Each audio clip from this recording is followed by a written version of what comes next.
ஈரானுக்குள்ள விழுந்த ஒரு அதிகாரியை காப்பாற்றுறதுக்காக அவரை மீட்டெடுக்கிறதுக்காக அமெரிக்கா ஒரு பெரிய யுத்தம் ஒன்றையே நடத்தி முடித்த சம்பவம் எங்கள் எல்லாருக்குமே தெரியும். இதுக்கு முதல் போட்ட காணொளிகளில் அது சம்பந்தமாக விரிவாக விளக்கமாக பார்த்துருக்கிறோம். இருந்தாலும் அந்த மீட்பு நடவடிக்கை சம்பந்தமாக நிறைய கேள்விகள், பதில் தெரியாத நிறைய கேள்விகள் இருக்குது, நிறைய மர்மங்கள் இருக்குது. இந்த காணொளியில் அது சம்பந்தமாக சில புதிய தகவல்கள், சில புதிய கேள்விகள், சில மர்மங்களுக்கான விடைகளை காணப்போகிறோம். முதலாவது நாங்கள் எல்லாரும் கேட்டுக்கொண்டிருக்கிறோம், அந்த அதிகாரியினுடைய பேர் சொல்லப்படையில், அவருடைய புகைப்படம் வெளியிடப்படையில் உண்மையிலேயே அமெரிக்கா காப்பாற்றினதா? அப்படி காப்பாற்றியிருந்தால் அது ஏன் மர்மமாக வச்சிருக்கணும்? ஏன் உலகத்துக்கு அவருடைய பேர் சொல்லப்படையில், அவருடைய படத்தை காட்டிலன்னு சொல்லி ஒரு பக்கம் நிறைய கேள்விகள் இருக்குத்தானே. ரெண்டாவது சந்தேகம் என்னென்னு சொன்னால், உண்மையில் அந்த விமானியை, அந்த அதிகாரியை மீட்கிறேன்னு சொல்லி போட்டு இவ்வளவு விமானங்களை கொண்டு போயிட்டு நீங்கள் அங்கே செய்தது முழுக்க வேறொரு நடவடிக்கையா அல்லது வேறொரு நடவடிக்கை செய்கிறதுக்கான ஒரு ஒத்திகையா என்ற மாதிரி நிறைய சந்தேகங்கள் மக்கள் மத்தியில் இருக்குது. அதை விட இன்னும் ஒரு கேள்வி, போயும் ஒரே ஒரு நபருக்காக, ஒரு அதிகாரிக்காக யாராவது 155 விமானங்களை கொண்டு போயிட்டு இவ்வளவு குண்டுகளை கொண்டே அள்ளி கொட்டி இப்படி ஒரு தாக்குதலில் ஈடுபடுவார்களா என்று சொல்லி இன்னும் ஒரு கேள்வியும் இருக்குது.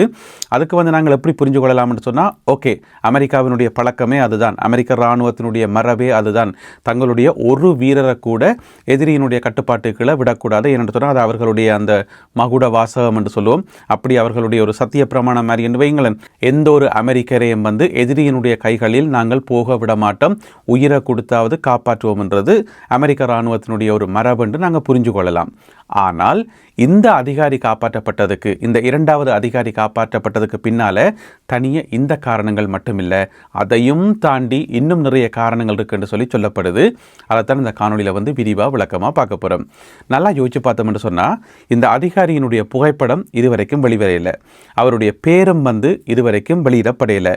ஆனால் இந்த விஷயங்களை மறைச்சு போட்டு எதை மறைக்கக்கூடாதோ அந்த விஷயத்தை வெளியில் கசிய விட்டுக்கிறது அமெரிக்கா. அதை அமெரிக்க இராணுவ அதிகாரிகளும் சொல்லியிருக்கிறார்கள், எல்லா ஊடகங்களும் சொல்லியிருக்கிறார்கள். ஏன் அமெரிக்க ஜனாதிபதி டொனால்ட் ட்ரம்ப் அவர்களே சொல்லியிருக்கிறார். என்ன தெரியுமா? அந்த அதிகாரியினுடைய பதவி நிலை, அவர் ஒரு கேர்னல் தர அதிகாரி என்று சொல்லி அங்கிருந்து தான் எல்லாமே ஆரம்பிக்குது. இப்போ ஒரு விமானப்படை அதிகாரியினுடைய பேரை வெளியில் சொல்கிறதால அப்படி என்ன வந்துட போகுது? பேரில் என்ன இருக்குது? அது ஒரு பீட்டர் அண்டோ, ஒரு வில்லியம் அண்டோ, ஒரு ஜோன் அண்டோ இருக்க போகுது. அதை தெரிஞ்சு கொள்றதால எங்களுக்கு என்ன வரப்போகுது? ஒன்றுமே இல்லை. ஆனால் அவருடைய பதவி நிலை கேர்னல் என்றதை மறைச்சிருக்கணும். நியாயப்படி பார்த்தா, இராணுவ ரகசியம் என்று பார்த்தா அதை மறைச்சிருக்கணும். ஆனால் அதை வெளியில் கசிய விட்டுருக்கிறார்கள். சரி, கேர்னலாக இருந்தால் என்னென்னு கேட்டிங்கன்னு சொன்னால், ஒரு யுத்த விமானத்தில், அதுவும் F-15E இந்த மாதிரியான ஒரு யுத்த விமானத்தில் ஒரு கேர்னல் தர அதிகாரிக்கு என்ன அலுவல்? ஏன் ஒரு கேர்னல் தர அதிகாரி போகக்கூடாதா என்று கேட்டிங்கன்னு சொன்னால், ஒரு கேர்னல் தர அதிகாரி ஒரு தாக்குதல் விமானத்தில் WSOன்னு சொல்லி பின் சீட்டில் இருக்கிறது அரிதிலும் அரிது என்று சொல்லப்படுது. அது ஏனென்றதை நான் கொஞ்சம் விரிவாக சொல்கிறேன்.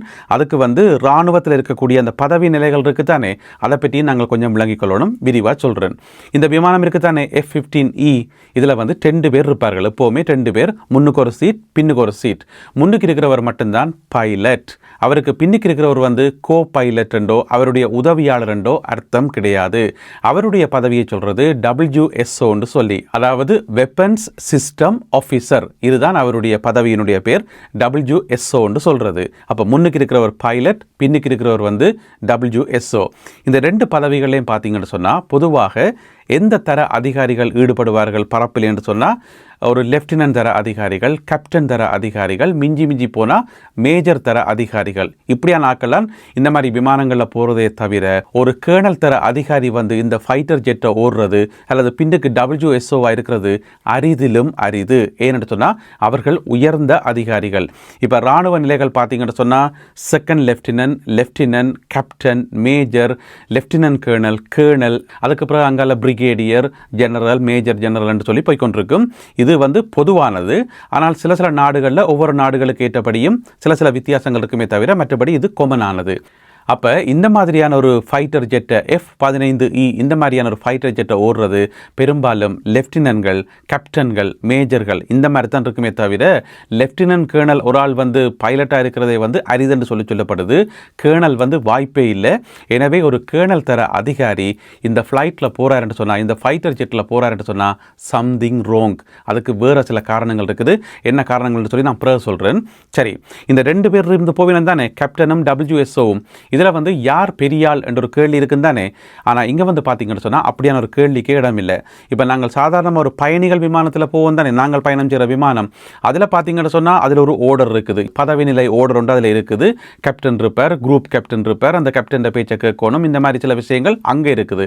ஆனால் இந்த ஒரு ஃபைட்டர் ஜெட்டில் பார்த்தீங்கன்னு சொன்னால் 2 பேர் மட்டும் இருக்கிறபடியால் இதில் வந்து இவருடைய பதவி கூட அவருடைய பதவி குறைய என்று சொல்லி அப்படி கிடையாது. பெரும்பாலும் ஈக்குவலாக தான் இருப்பார்கள். எனவே ஒரு பைலட் வந்து கேப்டனாக இருந்தால் பின்னுக்கு WSO வந்து கேப்டனாக தான் இருப்பார்.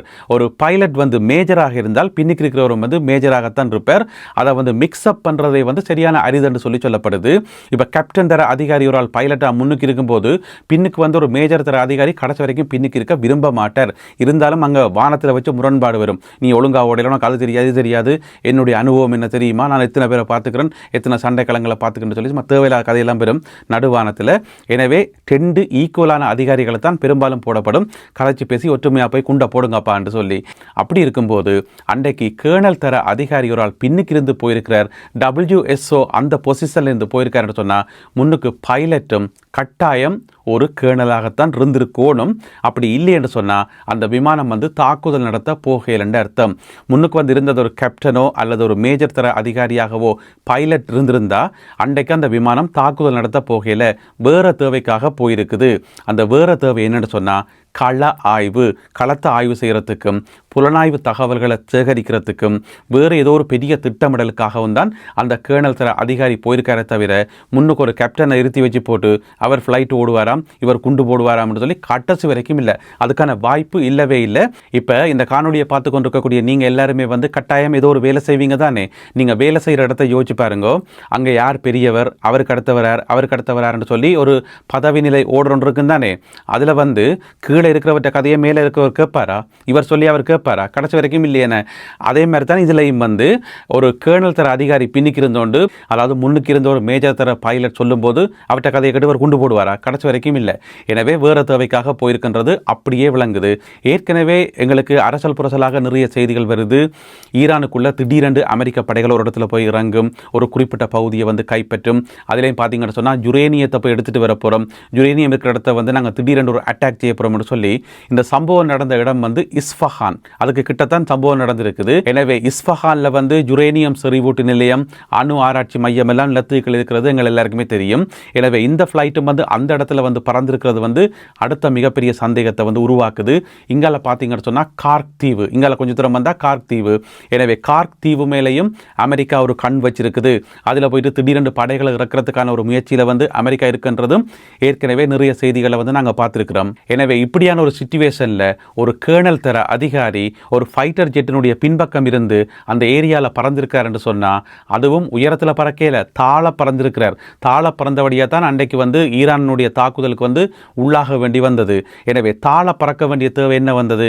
எனவே இந்த மாதிரியான ஒரு புதிய பகுதிக்கு, புதிய ஏரியாவுக்கு, ஒரு சென்சிட்டிவான ஏரியாவில் போயிட்டு தகவல்கள் எல்லாம் கலெக்ட் பண்ணிக்குள்ள எப்போவுமே ஒரு உயர்ந்த அதிகாரி தான் நேரடியாக போவார். தானே போயிட்டு நேரடியாக பார்ப்பார் அங்கே என்ன நடக்குன்னு சொல்லி. ஏன்னு சொன்னால் அவருக்கு இருக்கிற அனுபவத்துக்கும் அவருக்கு இருக்கிற நாலேஜுக்கும் வந்து நிறைய விஷயங்களை வந்து கலெக்ட் பண்ணக்கூடியதாக இருக்கும். ஒரு கேப்டன் தர அதிகாரியோ அல்லது ஒரு மேஜர் தர அதிகாரியோ பிடிச்சி அனுப்பிவிட்டா அவையில் போயிட்டு 10 தகவலை கலெக்ட் பண்ணி கொண்டு வான்னு சொன்னால் அதில் ஒரு 6 தகவலாம் கொண்டு வருவினம், மிச்ச 4 வந்து கோட்டை விட்டுருவினம். பிறகு கேட்குற கேள்விக்கு பதில் சொல்லாமல் முடிச்சு கொண்டிப்பினம், கூவம் பெறும். பிறகு அதுக்கு பார்க்க நானே நேர போகிறேன்னு சொல்லி இந்த கேர்னல் தர அதிகாரி அங்கே போயிருக்கலாம். எனவே அந்த பிராந்தியத்தில் வந்து ஏதோ ஒரு பெரிய ஒரு திட்டம் ஒன்றை போடுவதற்காக, ஏதோ ஒரு மாஸ்டர் பிளான் ஒன்றை எக்ஸிக்யூட் பண்ணுறதுக்காக அமெரிக்கா பிளான் பண்ணியிருக்குதுன்றது மட்டும் தெளிவாக விளங்குது.